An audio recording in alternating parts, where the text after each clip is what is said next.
নমস্কার বন্ধুরা, কেমন আছেন সবাই? আশা করছি সবাই ভালো আছেন। ভৌতিক সেই রাত গল্পটির পরবর্তী অংশ শুরু করতে যাচ্ছি। তার আগে বলে নিই, গল্পটির প্রথম পর্ব বেশ অনেক দিন আগেই আপলোড করা হয়েছিল, কিন্তু বাকি অংশটি সময়ের অভাবে লেখা হয়নি, তাই অনেকটা দেরিতে আপলোড করতে হচ্ছে। আগের অংশে শুনেছিলেন আমার কোনো এক বন্ধু একটি ভৌতিক গল্প শোনাচ্ছে। সেই গল্পটি এই গল্পের মূল বিষয়বস্তু বা মূল গল্প, যেখানে একটি মৃতদেহ সম্পর্কে বলছিলাম। তো চলুন শুরু করি।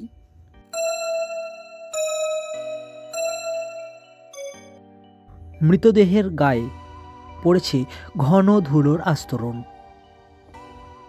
আবছা আলোতে গাছের পাতার ছায়া পড়েছে। মনে হচ্ছিল মৃত্যু নিজেই চারপাশে নেমে এসেছে। ঝড়ের ধাক্কায় মৃতদেহের মুখের ঢাকনাটা সরে গেল। হঠাৎই হৃৎপিণ্ড যেন থেমে গেল। মৃতদেহ আমাদের দিকে তাকিয়ে আছে। ঠোঁটের কোণে মৃদু হাসি ফুটে উঠল। আমি যেন শ্বাস নিতেও ভুলে গিয়েছিলাম কয়েক মুহূর্তের জন্য। মেরুদণ্ডে ভয়ের শীতল শিহরণ বয়ে গেল। মা অবাক হয়ে তাকিয়ে রইলেন, কিছু বলতে পারলেন না। চাপা অন্ধকার, ঝড়ের শব্দ, মৃতদেহের অদ্ভুত দৃষ্টি, সব মিলিয়ে মনে হচ্ছিল আমরা কোনো দুঃস্বপ্নের মধ্যে আটকা পড়ে আছি। হঠাৎ মৃতদেহ ধীরে ধীরে নড়তে শুরু করলো। আমি চাইতেও কিছু করতে পারলাম না। মাকে আঁকড়ে ধরে রেখেছিলাম।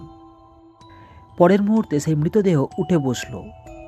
এক ভয়ানক আর্তনাদের সঙ্গে সঙ্গে একটা বিকৃত হাসি দিয়ে আবার আগের অবস্থায় ফিরে গেল। আমি অবাক হয়ে তাকিয়ে রইলাম। মনে হচ্ছিল যেন আমরা বাস্তবের সীমার বাইরে চলে গিয়েছি।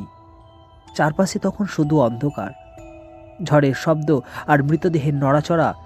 ধুলোকণার সাথে বাতাস মুখে ঢুকছে, আর আসছে কাঁচা রক্তের গন্ধ। সেই অচেনা মৃতদেহটিও ধীরে ধীরে নড়তে শুরু করেছে। সে আমাদের দিকে তাকাচ্ছে।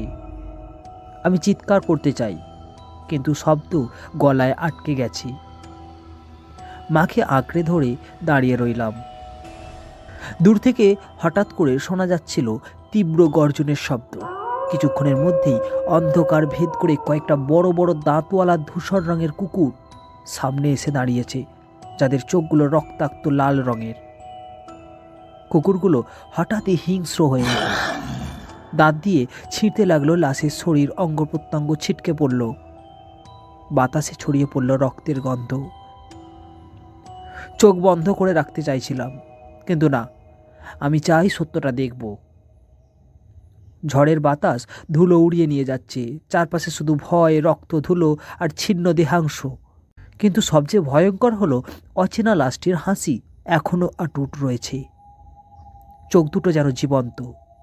হঠাৎ কুকুরগুলো লাশ ছিঁড়তে গিয়ে ভয়ে চিৎকার করে ছুটে পালিয়ে যায়। ঝড় থেমে যায়। চারপাশে অন্ধকার, নিস্তব্ধতা আর মৃত্যু ছাড়া কিছু নেই। আমরা দুজনেই স্থির হয়ে দাঁড়িয়ে রইলাম। মনে হয় এই অভিশপ্ত রাতের আতঙ্ক আমাদের ভেতরে স্থায়ী হয়ে গেছে। মা ফিসফিস করে বলে, তুই কি দেখেছিস ওর হাসি এখনো? পরের দিন ভোরে গ্রামের মানুষজন জড়ো হয়ে রাস্তায় দাঁড়িয়েছে। রাতের ঝড়ের পুরো এলাকা যেন অন্যরকম হয়ে গেছে। মাটিতে ছিটকে থাকা ধুলো আর রক্ত, টুকরো হয়ে থাকা কাপড়ের অংশ, অঙ্গ প্রত্যঙ্গ, সব মিলিয়ে একটা ভয়ঙ্কর দৃশ্য। গ্রামের প্রবীণ একজন ধীরে ধীরে বললেন, এ ঘটনা নতুন নয়।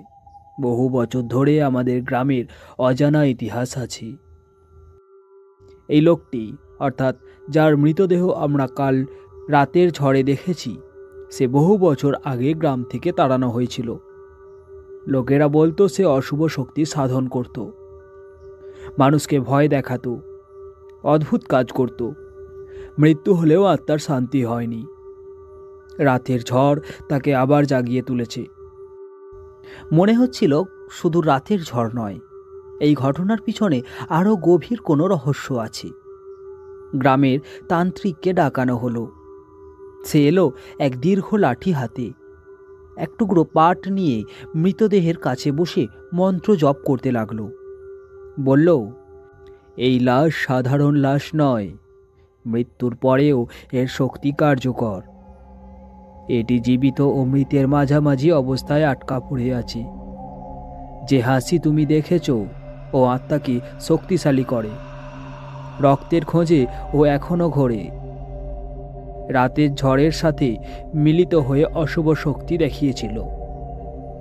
আমাকে উদ্দেশ্য করে বলল, গত রাতে তোমাকে ও তোমার মাকে মেরে ফেলতে চেয়েছিল। গলায় তুলসী মালা থাকার জন্যই কিছু করতে পারেনি। যদি আমরা শুদ্ধি না করি, গ্রামের মানুষদের ওপর হামলা হতে পারে। আমি অবাক হয়ে রইলাম। গ্রামের মানুষজন স্তব্ধ। তান্ত্রিক আগুন জ্বালিয়ে মৃতদেহের চারপাশে পাটের টুকরাটি ঘোরাতে লাগলো। মন্ত্র উচ্চারণ করতে লাগলো। বাতাস ধীরে ধীরে শান্ত হতে লাগলো।